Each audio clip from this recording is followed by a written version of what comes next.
to have a impact. Our freight costs will go up. Our lead time will increase because that is the area we use for our shipment. I will request the Indian government to withdraw this decision because we are a neighbor. We are a good partners. We import huge quantity of our like fabric, dyes, chemical, machinery, yarn. So we are a big importer from India. India should have a good relationship with Bangladesh, and Bangladesh should have a good relationship with India. And this is very, very important because we should do more business within the region. We should do more business. We should not depend on the Western world, and that's why relationship between India and Bangladesh should be more closer. বাংলায় একটা প্রবাদ আছে, ভাঙবো তবু মচকাবো না, যেখানে তথ্য বলছে এই ট্রান্সশিপমেন্ট ফেসিলিটি বন্ধ করে দেওয়ার পর বাংলাদেশ প্রায় 5,500 কোটি টাকা লসের সামনে পড়বে। সেখানে বাংলাদেশের পক্ষ থেকে কালকে একটি প্রেস কনফারেন্স করা হয়। তারা পরিষ্কারভাবে বলেন ট্রান্সশিপমেন্ট ফেসিলিটি এই বন্ধ করে দেওয়ার ফল ভারতের সঙ্গে সম্পর্ক খারাপ হবে কি ভালো হবে সেটা অনেক পরের প্রশ্ন, কিন্তু আদতে বাংলাদেশের ব্যবসার কোনো ক্ষতিই হবে না। এবার কথা হলো, বাংলাদেশের এই সকল উপদেষ্টারা কথা বলার জন্য তো আসলে ট্যাক্স লাগে না, তাই তখন যখন যারা এই কথাবার্তাগুলো বলেন তখন আগে পরে তথ্য বিশ্লেষণ কিছুই করেন না। সাংবাদিকদের সামনে নিজেকে হনু দেখানোর জন্য একের পর এক কথা তারা বলতে শুরু করেন, কিন্তু সেই কথার রিয়াকশন যখন আসে তখন তারা আসলে তাদের যে আসল অকাত সেটা কিন্তু তারা বুঝতে পারেন।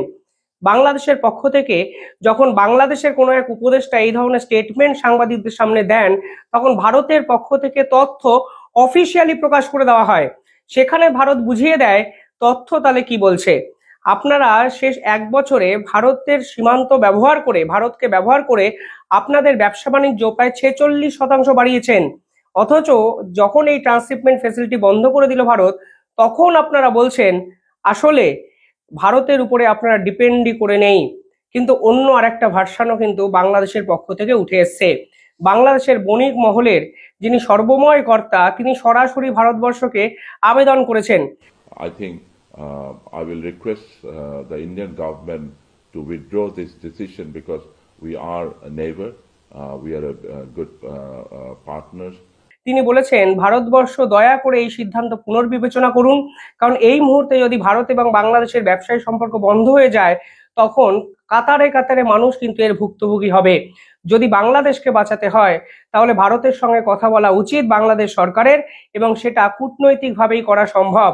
যদিও বাংলাদেশের এই উপদেষ্টা শুধুমাত্র ইগোর বশবর্তী হয়ে সাংবাদিকদের সামনে হিরো সাজার জন্য এই সকল ব্যবসায়ী বা বণিক সমাজের কথা পাত্তাই দিচ্ছেন না, তারা তাদের মতো করে চলার চেষ্টা করছেন।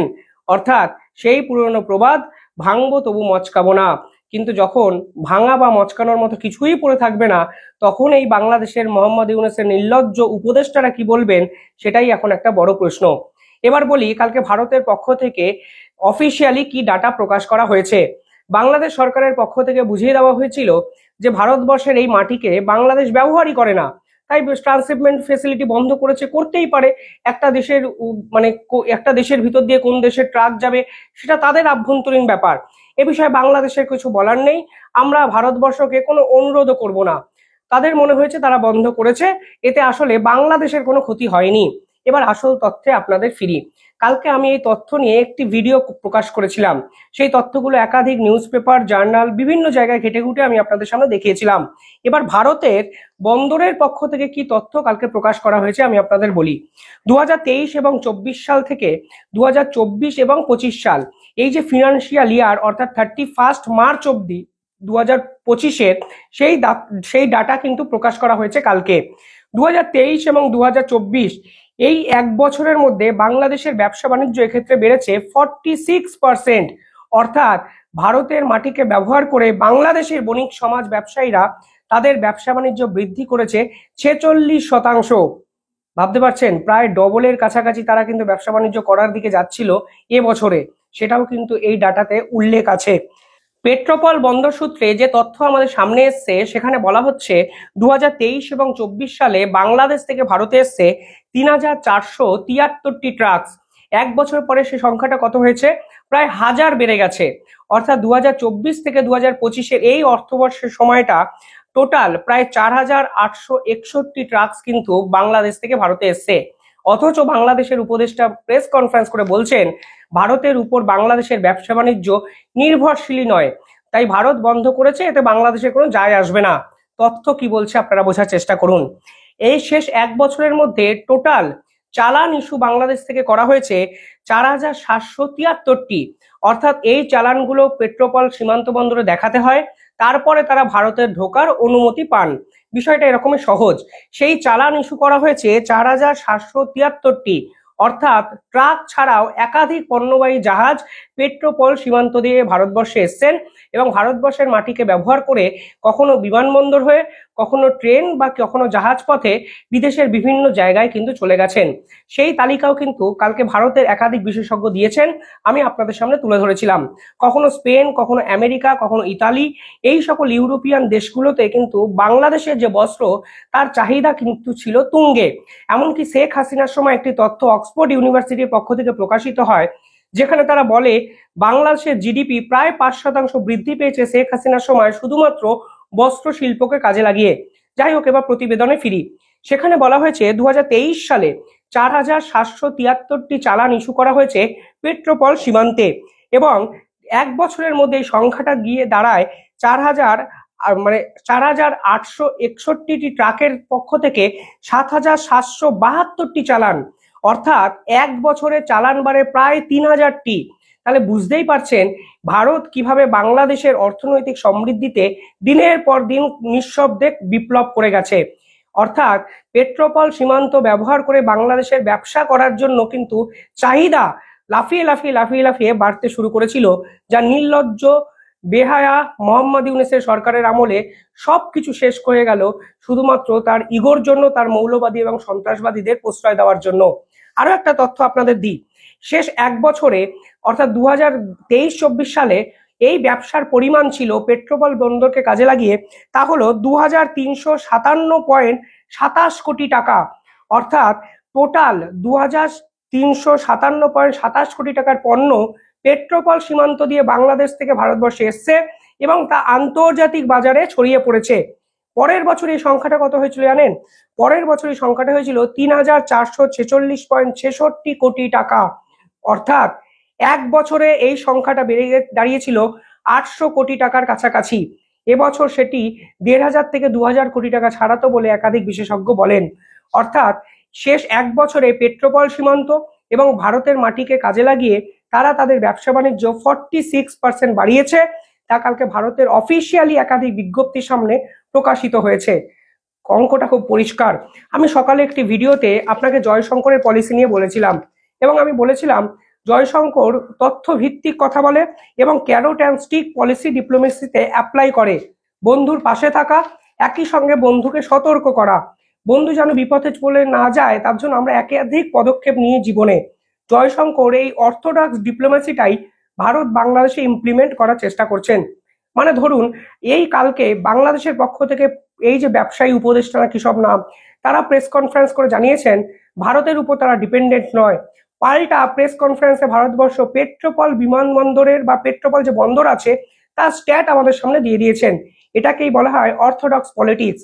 এরপরে বাংলাদেশ কি বলবেন সেটাই তো একটা বড় প্রশ্ন। এই তথ্যের পর বাংলাদেশ কি প্রেস কনফারেন্স করে বলতে পারবেন এই তথ্য সম্পূর্ণ ভুয়ো বা মিথ্যা? তারা বলতে পারবেন না।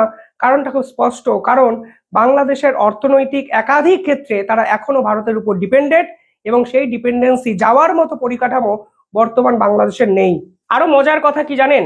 31শে মার্চ 2025 সাল থেকে 9 এপ্রিল অব্দি এই যে 7-8 দিন সময় বাংলাদেশ পেয়েছে, সেই বাংলাদেশ এই সময়টিকেও কিন্তু 15টি থেকে 20টি ট্রাক অলরেডি ভারতবর্ষের মাটিকে ব্যবহার করে বিদেশে পাঠানোর চেষ্টা করেছেন।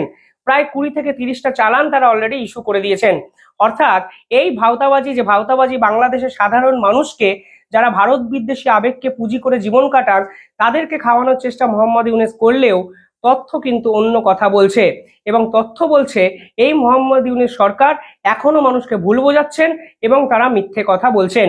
এবার সরকার ছেড়ে সাধারণ বণিক সমাজে যে সেক্রেটারি তার কথায় আমি ফিরি। তাহলেই আপনারা বুঝতে পারবেন বাংলাদেশের আসল পরিস্থিতিটা ঠিক কোথায় দাঁড়িয়ে আছে। মোহাম্মদ ইউনূস সরকার যতই বলুন ভারতকে তাদের প্রয়োজন নেই, বাংলাদেশের যে বণিক সমাজের সেক্রেটারি সর্বময় কর্তা তিনি সরাসরিভাবে বলছেন আমরা কিন্তু ভারতের অন্যতম বড় importer. We import huge quantity of our like fabric, dyes, chemical, machinery, yarn. So we are a big importer from India. So India should acknowledge that we had a good relationship with them, and we want India. We can work together. Our diplomatic side should work with India and make some resolution, make some conclusion of this challenge. অর্থাৎ ভারতের কাঁচামাল যদি আমরা না পাই তাহলে আমরা ব্যবসা বাণিজ্যই করতে পারবো না। এমনকি তিনি আরো এক ধাপ এগিয়ে ভারতবর্ষকে রিকোয়েস্ট করেছেন। তিনি কি বলেছেন? তিনি বলেছেন I will request to India, we are the neighbours, আমরা প্রতিবেশী, তাই আপনাদের আমরা অনুরোধ করছি দয়া করে এই সিদ্ধান্তটি পুনর্বিবেচনা করুন। মনে রাখবেন শুধুমাত্র কলকাতা বন্দরকে তারা ব্যবহার করতে পারত বলেই প্রতি কেজিতে $1 টাকা কিন্তু তাদের কম দেওয়া হতো। এই $1কে আপনারা হয়তো খুব সহজে ভাবছেন, কিন্তু যখন হাজার হাজার কেজি পণ্য বিদেশে পাঠাতে হতো তখন কিন্তু সামগ্রিকভাবে দেখবেন কয়েক কোটি টাকা কিন্তু বাংলাদেশের ব্যবসায়ীদের বাঁচত। তাই ব্যবসায়ীদের কথা কিন্তু ভারতবর্ষ প্রথম থেকে ভাবার চেষ্টা করলেও শুধুমাত্র মোহাম্মদ ইউনূসের উগ্রতার জন্য, ভুল পলিটিক্সের জন্য আজ সিচুয়েশনটা কিন্তু এই জায়গায় এসে দাঁড়ালো। তিনি কি বলেছেন? তিনি বলছেন we are good partners, we have historically connected, এই ধরনের কথাবার্তা বলেছেন। অর্থাৎ আমরা একে অপরের খুব ভালো বন্ধু, আমাদের একটা ইতিহাস আছে, সাংস্কৃতিক মেলবন্ধন আমাদের আছে। দেখুন বিপদে পড়লে মানুষের এই ধরনের কথাবার্তাগুলো কিন্তু বেরোয়। যখন মোহাম্মদ ইউনূস একের পর এক বাজে বাজে স্টেটমেন্ট দিয়ে চীনকে তাদের দেশে ইনভাইট করে, পাকিস্তানের জন্য করাচি বিমানবন্দর ভিসা প্রক্রিয়া সম্পূর্ণ ফ্রি করে এই সকল ভারত বিদ্বেষী কথাবার্তা বলে গেছেন, তখন কিন্তু এই বাংলাদেশের বণিক সমাজও দিনের পর দিন চুপ করেছিলেন। আজকে যেহেতু তারা বিপদে পড়েছেন, কোটি কোটি টাকা লসের সামনে পড়েছেন, তাই তাদের মনে হয়েছে ভারত আমাদের খুব ভালো বন্ধু, এবং ভারতের চ্যানেলকেই তারা এই ধরনের ইন্টারভিউ দিয়ে রিকোয়েস্ট করছেন দয়া করে আপনারা, অনুরোধ করছি আপনারা এই সিদ্ধান্ত পুনর্বিবেচনা করুন। পাশাপাশি তিনি বলেছেন আমরা ভারত থেকে একাধিক প্রয়োজনীয় জিনিস আমদানি করি, যেমন ফেব্রিক, যেমন ডাই, অর্থাৎ এই জিনিসের আমদানিও যেন বন্ধ করে দেওয়া নেওয়া হয় তা ভারত সরকারকে ভাবতে অনুরোধ করছে বাংলাদেশের বা মোহাম্মদ ইউনূসের এই সকল ব্যবসায়ীরা। অর্থাৎ শাসক শুধুমাত্র ভারত বিরোধী কথাবার্তা বলে ক্ষমতায় থাকছে, আর আসল যাদের প্রয়োজন সেই সকল মানুষরা বাংলাদেশের পায়ে, মানে বাংলাদেশ থেকে ভারতের পায়ে পড়ছেন শুধুমাত্র নিজেদের অন্ন সংস্থানের জন্য। আর এই ডুয়েল মেন্টালিটি এবং দ্বিচারিতা করেই মোহাম্মদ ইউনূস কিন্তু শেষ 8 মাস ক্ষমতায় ছিলেন এবং আরো 8 বছর ক্ষমতায় থাকার কিন্তু স্বপ্ন দেখছেন, যা আসলে হয়তো হবেই না।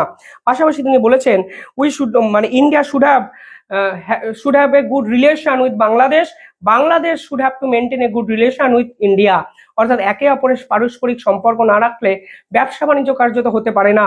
আমি সকালের একটি প্রতিবেদনে আপনাদের পরিষ্কার সেটাই বলেছিলাম, যদি আন্তর্জাতিক ব্যবসা বাণিজ্য না থাকে তাহলে কিন্তু দুই দেশ কখনো গ্রো করবে না।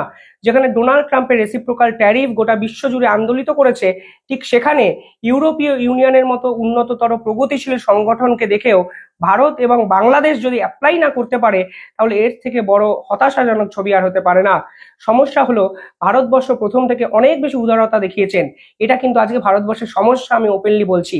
যদি প্রথম থেকেই কড়া ভাষায় এই পুরো বিষয়টিকে প্রতিহত করা হতো তাহলে হয়তো বাংলাদেশ আজকে উঠেই যেত।